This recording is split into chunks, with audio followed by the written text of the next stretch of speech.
Hello, and welcome to the 27th episode of Roll for Woodworking, the series where we let dice decide the fate of our next woodworking project. And on today's episode, we're going to be using our disappointing dice we opened up a while back in our Digressing and Side Questing series. And these come from Mystery Dice Goblin. And as the name implies, they're disappointing because not a single one matches. But in my personal opinion, I actually think it looks rather unique. So let's give them a quick toss and see what we get. Alright, let's get things started with a D20 woodworking roll. That would be a 1. Doing a bowl. Okay. Been a minute since we've done a bowl. Alright, it's been a minute since we've done a bowl. But let's do a D10 for our size roll. That is a 4-inch bowl. That's not too bad. Alright, I got 7 options here for a 4-inch bowl. And not all of them are going to be 4 inches tall necessarily. Some might be 4 inches wide by a couple inches tall or taller. We'll see. But let's go with a D8, 8 being Turner's choice. That is a 1. I'm going to use my Savage Tacker because that piece of hedge is going to be hard as a rock. 4. So we're going to go with some Spalted Maple. Alright. That spalting might add a nice little detail to it actually, so I'm happy with that. Let's get to it.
Alright, after much delay, we finally made it to our D6 finish roll.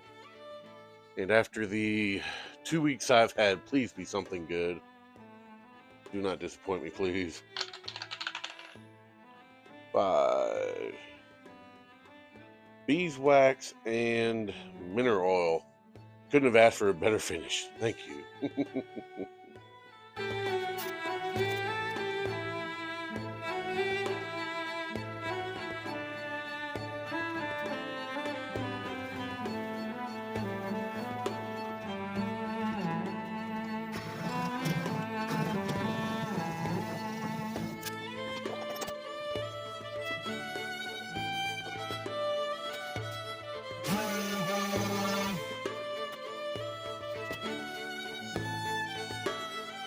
And there we have our 4-inch Spalted maple bowl with beeswax and mineral oil.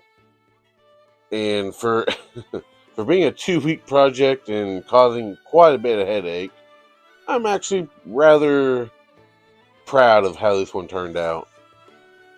I don't know whether it was the new belt making the hollowing process so much easier, or the new chuck that the wife gave me for Christmas, but something about hollowing this thing out just felt way better than with the previous bowls I've done. The only minor concern I have is this beginning of a full-on split here. Does give it a little more character. Being spalted, like, it's hard to tell, especially with this lighting, but these ingrained bits right here are rather textured. Now there at the end, I did try a new technique I've been watching some people do called burnishing. Basically, you take friction, either another piece of wood, piece of metal, anything, and while it's turning, you basically close all these pores down and get a smoother finish than just sandpaper alone. And remarkably, with how punky and rough spalted wood can get, I'm actually rather happy with how this one turned out. Now, the inside, I could have done a little bit better job on it, but getting your hand in something in there while turning is a little difficult.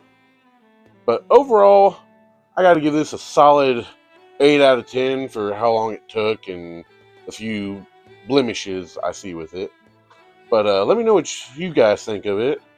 Be sure to give the video a like and share it around to your friends.